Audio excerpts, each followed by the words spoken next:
E aí, pessoal, bom dia. Tava iniciando aqui a gravação, mas aí deu um probleminha técnico e a gente tem que refazer, tá certo? Iniciando aqui, espero que não trave o programa em nenhum momento e a gente consiga ir até o final, tá certo? A gente vai trabalhar revolução industrial, ok? Eu quero, antes de qualquer coisa, passar para vocês um conceito de revolução. Hoje você está olhando aqui para o professor, gravando a aula para vocês, camisa do Flamengo e tal, maravilhoso. Quando for amanhã, eu chego aqui na próxima videoaula com a camisa do Vasco, uma banda do cabelo raspado e a outra banda do cabelo roxo, né, da cor do que tem aí no slide. Camisa do Vasco não, Botafogo, né? Nosso grande amigo Estevão aí tá participando da aula. Então, muita gente vai dizer que eu tô doido.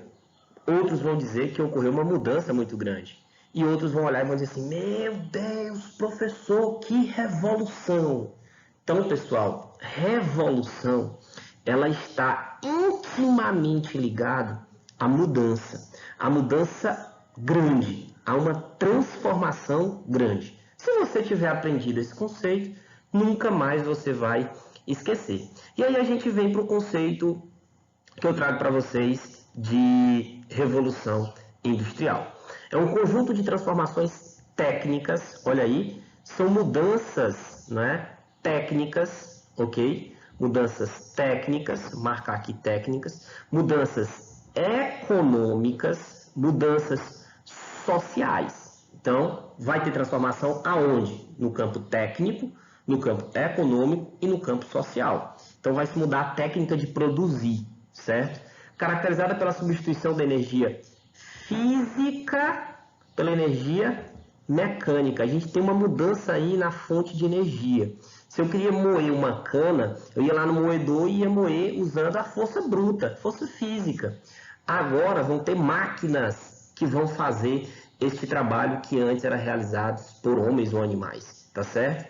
E, obviamente, de ferramentas, né, pela máquina. Se antes eu produzia com minhas próprias mãos, utilizando minha força, eu tinha que ter ferramentas para isso. Agora eu utilizo a máquina. E aí, como era chamada a produção, dentro desse sistema antigo, arcaico, era chamado de manufaturas, certo? E agora vai ser chamado de fábricas ou indústrias, como nós conhecemos, tá certo? Então, pessoal, a produção, ela se deu ao longo da história da humanidade em três pontos diferentes. Uma produção artesanal, uma produção manufaturada e a produção que nós conhecemos, que faz parte do nosso dia, que é a produção industrial. Qual as características da produção do artesanal, do artesanato? A gente tem um artesão, um trabalhador, normalmente um indivíduo, que faz o trabalho só, trabalho individual. E normalmente ele utiliza ferramentas e usa as próprias mãos, tá certo? Já na manufatura, a gente vai ter o quê? Um agrupamento de trabalhadores individuais, certo? Esses trabalhadores individuais eles serão contratados para trabalhar num lugar chamado de manufatura, ok? Lá dentro eles vão utilizar ferramentas e as mãos, só que já tem uma divisão do trabalho. O que é isso, professor? Suponhamos que a gente vai contratar um sapateiro. Trabalho artesanato, como era que ele se dava? O sapateiro ia medir o pé, ele iria providenciar o couro, fazer todo o sapato, tirar a prova, medir de novo, fazer algum ajuste se necessário, sozinho, certo? Utilizando suas ferramentas e fazer o trabalho normalmente na casa dele. Já na manufatura, o que acontece? A gente vai ter uma série de artesãos, uns 4, só dando um exemplo. Um vai medir, o outro vai cortar, o outro vai costurar, o outro vai pregar solado, certo? O outro vai fazer as medidas. E esses caras não trabalham na casa deles, eles trabalham numa manufatura, num lugar específico, certo? Então, o que diferencia? Quando eu tenho um trabalho de uma pessoa só, esse trabalho ele demora tempo, ele requer muito tempo. Já quando eu tenho mais pessoas trabalhando, eu consigo, quando eu faço a divisão do trabalho, eu consigo otimizar o trabalho, eu consigo produzir mais rápido. E isso é a essência para se ganhar dinheiro. Se eu produzo mais, eu vou vender mais, vou ganhar mais dinheiro. E aí, na produção industrial, gente, ela vai substituir, certo? Homens, certo? Tinha várias pessoas trabalhando, agora uma máquina realiza o trabalho de várias pessoas, certo? E aí a gente vai chegar na produção industrial.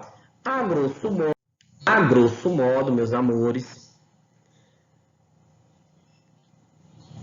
a grosso modo, eu estou repetindo aqui porque o aplicativo está querendo dar uma travadinha. A grosso modo, partindo aí, vamos lá, nós temos essa produção anteriormente feita por um homem, um artesão, ok? Um artesão, que fazia o trabalho sozinho. Depois a gente tem a reunião de artesãos para fazer esse trabalho juntos. A gente chama isso de quê? De manufatura. E com o desenvolvimento das máquinas e a substituição de muitos desses artesãos por máquinas, a gente tem a indústria. A Revolução Industrial, pessoal, ela vai se dividir em algumas fases. Aqui eu estou apresentando para vocês, na aula de hoje, apenas a primeira Revolução Industrial, tá certo? Para não confundir a cabeça de vocês, a gente vai estar estudando apenas a primeira Revolução Industrial. Então eu não vou estar discutindo a segunda, isso é um outro assunto, tá certo? Então a gente está estudando a primeira Revolução Industrial. Ela se dá onde? Ela se dá na Inglaterra, a gente já discutiu isso em sala de aula, não é? É uma revisão ainda. Ela se dá na Inglaterra, ela se dá no século XVIII, ok? Se dá no século XVIII, de 1760 a 1860. Inicialmente, como eu disse, na Inglaterra, mas depois ela também atinge França e Bélgica. Um dos principais matérias-primas a serem utilizados vai ser o ferro, certo? A principal fonte de energia é o carvão, certo? Que vai promover o vapor. E dá início ao capitalismo liberal e industrial. São ferramentas e pontos importantes que a gente precisa dominar, que a gente precisa entender, para que a gente consiga dominar este conteúdo. E bem simples, a gente já fez essa discussão em sala de aula. Esperando aqui o próximo slide chegar, não é? Chegou. Causas gerais da Revolução Industrial. O que foi que causou a Revolução Industrial? A Revolução Comercial, que a Europa viveu, certo? Nos séculos XV e XVII, e, consequentemente, não é? As grandes navegações levaram à descoberta de novos continentes, de novo caminho para as Índias, a formação de um mercado global, mundial. Isso incrementou o comércio, fez o comércio crescer. Eles arrancaram muitas riquezas da América, da África e da Ásia, fazendo com que a Europa acumulasse capital primitivo, certo? E, consequentemente, a entrada de produtos e riquezas de vários pontos do planeta que chegou à Europa. Tudo isso vai proporcionar a Revolução Industrial.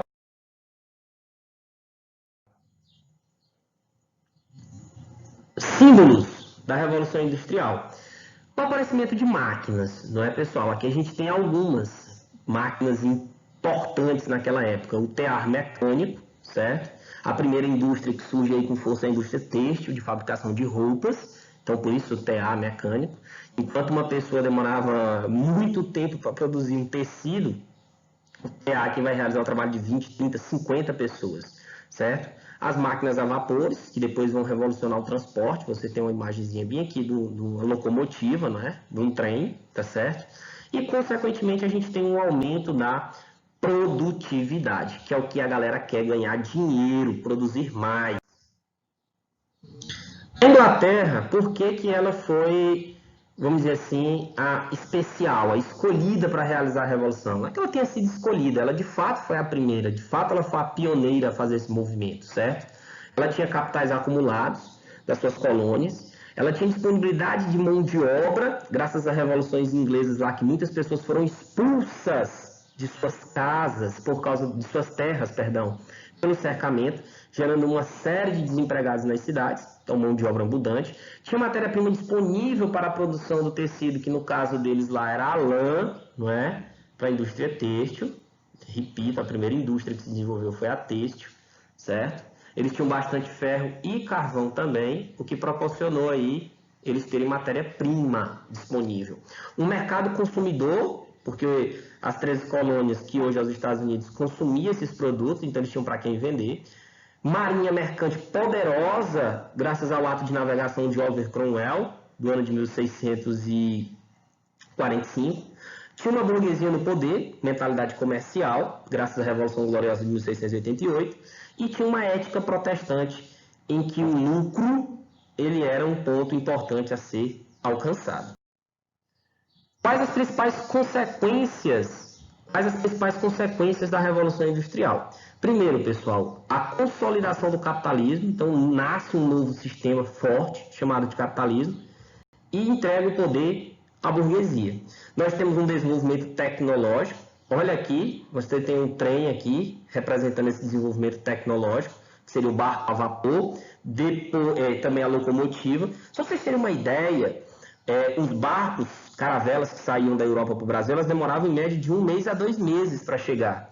Depois do barco a vapor, eles chegavam aqui em menos de 15 dias. Então você tem um ganho muito grande no transporte das mercadorias. E eu repito, o tempo é dinheiro. Também vamos ter um aumento das telecomunicações, só que, como eu disse para vocês, isso está dentro de uma segunda fase, na segunda Revolução Industrial. Então eu não vou estar batendo tanto nesse ponto com vocês. É da segunda Revolução Industrial, certo? Desenvolvimento do telefone, do telégrafo, dentre outras coisas importantes. Na primeira Revolução Industrial, a gente tem as máquinas, a substituição do homem pelas máquinas, o aumento da produção, a gente vai já ver aqui o crescimento das cidades, e o transporte, ele é revolucionário. As comunicações é mais para a segunda Revolução Industrial. O aumento da produtividade, como eu tinha acabado de falar, o esgotamento dos recursos naturais, é um ponto negativo. Muito da natureza europeia vai ser destruída, consumida como matéria-prima para a indústria. Uma urbanização intensa, as grandes cidades surgem aqui. Normalmente as cidades eram pequenas e agora essas cidades inicialmente passaram a ter 100 mil pessoas, certo? E depois elas atingirão a marca de 1 milhão de pessoas, certo? Começar a ter cidades aí com 1 milhão de pessoas e mais.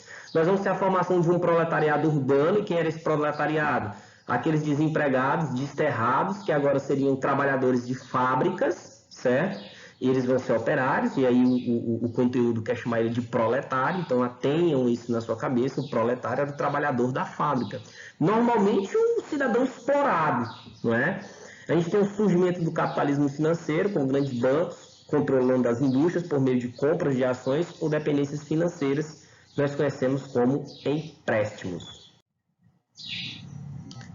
A exploração dos trabalhadores ou dos proletários e, consequentemente, as suas lutas por direitos. Os proletários, destituídos da posse dos meios de produção e instrumentos de trabalho, tinham perdido a terra, não é? E agora perderam também o controle sobre a produção, porque um artesão, por exemplo, ele sabia fazer tudo e um operário só sabia fazer um pedaço, então ele não tinha mais conhecimento, ele estava desprovido desse conhecimento. Eles eram explorados, as jornadas de trabalho diárias de mais de 14 horas de trabalho, não tinham nenhum direito trabalhista, as mulheres e crianças eram exploradas e os seus salários eram baixíssimos os seus salários. E aí o que vai acontecer? Essa galera vai lutar por direitos, essa galera não vai ficar de braços cruzados, vai lutar por direitos. O desemprego, certo? Ele vai também ser uma consequência. Muita gente vai ficar desempregada, porque as máquinas vão substituir o trabalho de muitos humanos.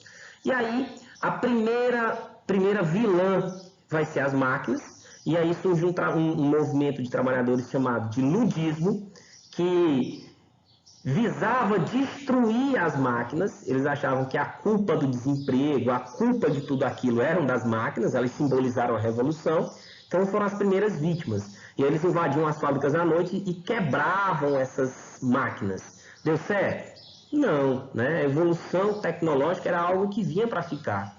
E aí eles entenderam que precisavam se organizar politicamente. E aí surge um movimento chamado de cartismo, certo? Um movimento de trabalhadores que redigiam reivindicações, eles escreviam cartas, por isso o cartismo, para o parlamento britânico, pedindo o quê? Direitos, como por exemplo a redução da jornada de trabalho para 10 horas, a regulamentação do trabalho de mulheres e crianças. Eles viram também e perceberam que o trabalhador ele tem força quando está unido. Se a gente fizer uma greve, não é? Eu disser que não vou para a escola, só eu amanhã, vai ter aula normalmente. Agora, se ninguém for, não tem como ter aula. Então, a união faz a força. E aí surge o que a gente chama de trade unions, né? Associação de trabalhadores que deram origem aos sindicatos, certo? As trade union, hoje a gente chama de sindicatos. Galera, conteúdo tranquilo, a gente já tinha discutido em sala de aula,